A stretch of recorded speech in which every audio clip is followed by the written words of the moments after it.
Bonjour à tous, dans cette vidéo on va corriger ensemble un exercice sur les référentiels non galiléens qui s'appelle fermeture de portière et qui est issu d'un oral Mines Télécom. Donc on nous dit qu'on considère une voiture, que je vais représenter ici, avec une accélération constante petit a, donc qu'on va prendre le long de la route, donc ici, là je fais une vue de dessus, et que on a une portière avant droit qui est initialement, à l'instant initial, ouverte à 90 degrés, la portière est de largeur petit b, et pour une raison qu'on va évoquer après, la portière va se fermer au fur et à mesure. Donc on va repérer au fur et à mesure du temps la portière par un angle θ, ici, et le but ça va être de déterminer au bout de combien de temps se ferme la portière. Donc ici on a une voiture qui se déplace, donc on va définir deux référentiels, le référentiel absolu, OXYZ, ici, lié à la route, et le référentiel lié à la voiture, que je vais définir au niveau de la portière, O'. Et pour respecter ici l'ordre, la convention de fermeture de la voiture, je vais prendre Y' vers la gauche, et donc Z' qui rentre dans la feuille. Et donc je vais travailler dans le repère de la voiture, donc R', le référentiel vert ici, est en translation accélérée. R' est en translation accélérée par rapport au référentiel absolu R, par rapport au référentiel R ici. Donc, on doit tenir compte des forces d'inertie.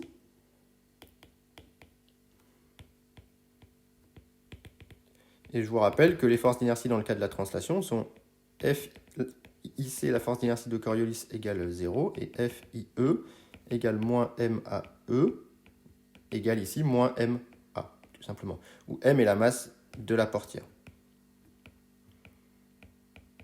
Voilà.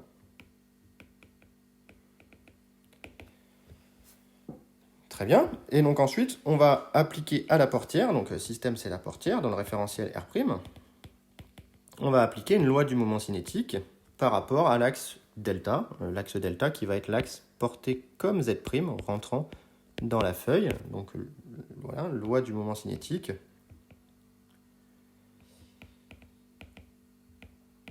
Par rapport à delta dans évidemment R'. Alors ici j'ai un solide en rotation qui est ma portière. Donc je vais avoir comme action, eh bien, je vais avoir le pivot, un pivot qui me permet de faire tourner la portière autour de delta, que je vais considérer parfait. On va avoir le poids, P, qui s'applique en G. Mais ici, comme j'ai une vue de dessus de ma portière, si j'appelle le point G ici le point central, le point au milieu de la portière, si je considère que ma portière est homogène, eh bien le poids va être une force qui est rentrante dans la feuille, et donc dont le moment ne va pas intervenir par rapport à delta, puisque le poids est collinéaire à delta. Donc ici, le moment par rapport à delta de P est nul. Évidemment, ce n'est pas le poids qui va faire tourner la portière. Par contre, c'est cette force d'inertie qui va être intéressant d'étudier. Donc la force d'inertie, elle s'écrit moins MAE, avec AE, qui est égal à A, quel que soit MI appartenant au solide, qui est la portière. Donc ici, je vais pouvoir appliquer, donc on applique FIE au niveau du centre de gravité, exactement comme le poids. Pourquoi? Parce que toutes les petites forces, entre guillemets, qui s'appliquent sur tous les points de la portière ont la même norme, du centre de masse G. Donc je vais appliquer la force d'inertie d'entraînement au niveau du centre de masse G, et donc je vais la dessiner volontairement assez grande. Et donc cette force d'inertie est opposée à l'accélération. Et celle-ci, par contre, est en mesure de faire tourner la portière, et c'est cette force qui va faire fermer la portière. Donc pour calculer le moment de cette force par rapport à delta, eh bien, je vais utiliser la méthode du bras de levier. Et la méthode du bras de levier me dit qu'ici, le bras de levier, pour l'obtenir, eh bien, il est ici. Vous prolongez votre droite d'action, vous faites un projeté orthogonal par rapport à l'axe de rotation. Et donc, le bras de levier, que je vais appeler petit d ici, est égal à B sur 2. Pourquoi B sur 2? Parce que le point G est au milieu de la portière, fois cosinus θ. Cosinus, puisque c'est un adjacent par rapport à θ. Donc ça me fait la norme de la force, c'est MA, le bras de levier B sur 2 cos θ, et ensuite on réfléchit au signe. Ici, on a une force qui a tendance à faire tourner la portière dans le sens horaire, donc un moment qui doit rentrer dans la feuille, ce qui est la même orientation que delta, donc on met bien un plus. Voilà. Et donc voilà pour les différentes actions qui vont s'exercer ici sur la portière.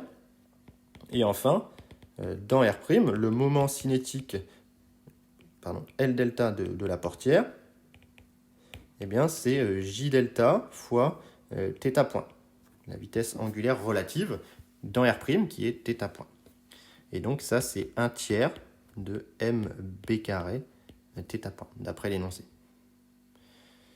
D'où, finalement, on applique le théorème du moment cinétique dans R', on se retrouve avec d sur dt de 1/3 de mb carré θ point égale la somme des moments, et donc le seul moment non nul, c'est ma b sur 2 cosinus de l'angle θ.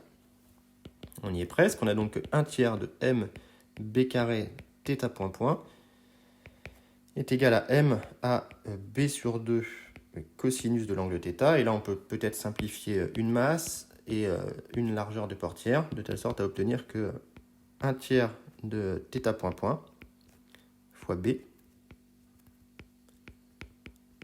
est égal à a sur 2 cosinus de l'angle θ.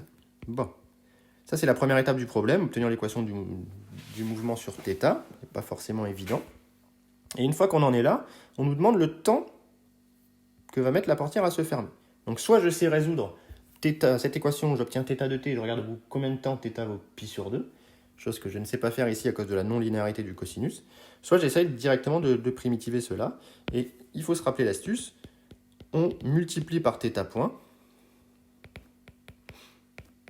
on va se retrouver avec 1/3 de b θ point, je vais l'écrire après, le θ point égale a sur 2 θ point cos θ, et là je peux primitiver directement cette équation sous la forme 1/3 de b θ point carré sur 2 égale a sur 2 sin θ, dérivé du sin, ça fait cos fois θ point, puisqu'ici je primitive par rapport au temps évidemment, plus une constante, et ici en t égale 0, on me dit qu'il n'y a pas de vitesse, hein, donc la portière est immobile.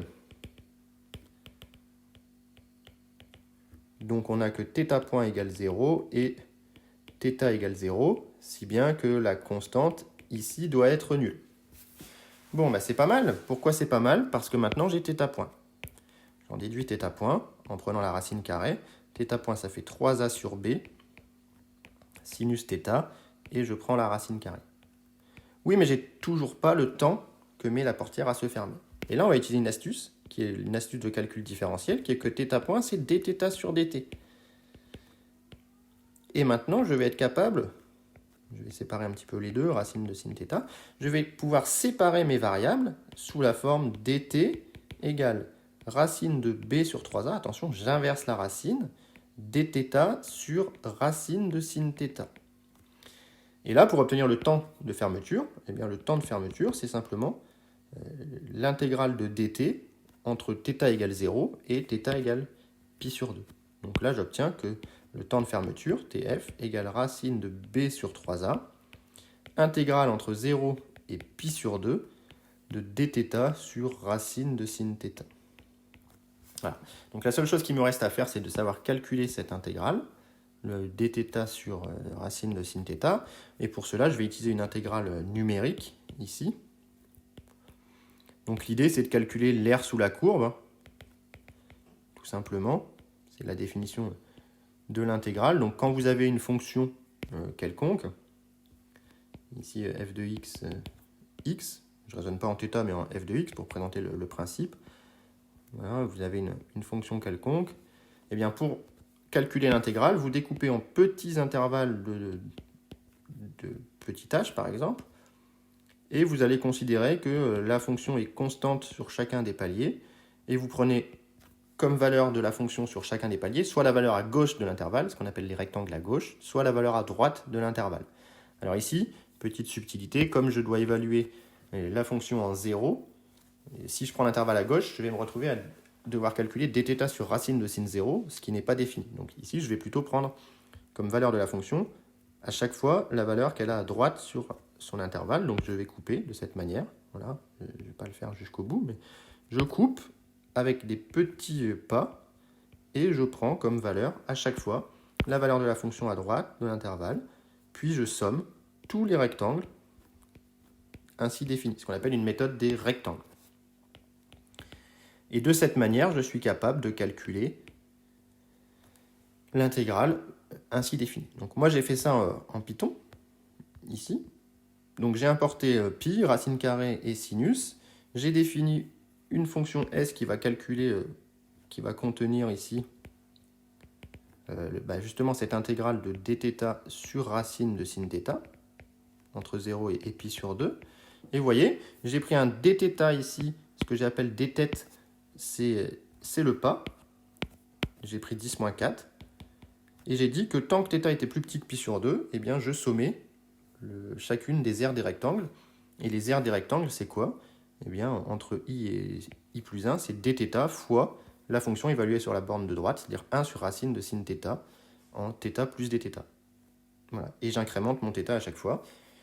Ça me permet de calculer tout simplement l'intégrale. Et ensuite, je peux afficher le temps de fermeture, qui est racine de b sur 3a fois ça. Alors ici, pour obtenir une valeur numérique, on a considéré que la voiture, elle passait de 0 à 100 km/h, 100 km par heure en 10 secondes, ce qui me paraît honnête, et une portière de b égale 50 cm. Et en faisant cela, on obtient un temps de fermeture. Si je vous laisse faire le calcul par Python, on trouve 0,64 secondes, ce qui est un temps un petit peu petit. Mais évidemment, on a considéré un pivot parfait, ce qui ne serait pas le cas sur une portière de voiture. On aurait forcément des frottements au niveau de la rotation du pivot. Mais voilà la manière dont on peut résoudre ce type de problème. Donc voilà pour cet exercice. Il n'est pas évident dans la mesure où déjà il faut avoir compris comment faire la mise en équation dans le référentiel non galiléen à l'aide d'une loi du moment cinétique. Première difficulté. Et une fois qu'on a obtenu l'équation, il faut être capable de la primitiver en multipliant par θ point, de faire la séparation des variables pour se retrouver sur dt. Ça, c'est une petite astuce qu'on fera plusieurs fois cette année. Et ensuite, de performer l'intégrale numérique. Donc là, il y a pas mal de choses intéressantes dans cet exercice. Donc voilà pour cette vidéo. J'espère que ça vous a plu. N'hésitez pas à me le dire encore une fois. Et si vous avez des questions, surtout mettez-les en commentaire.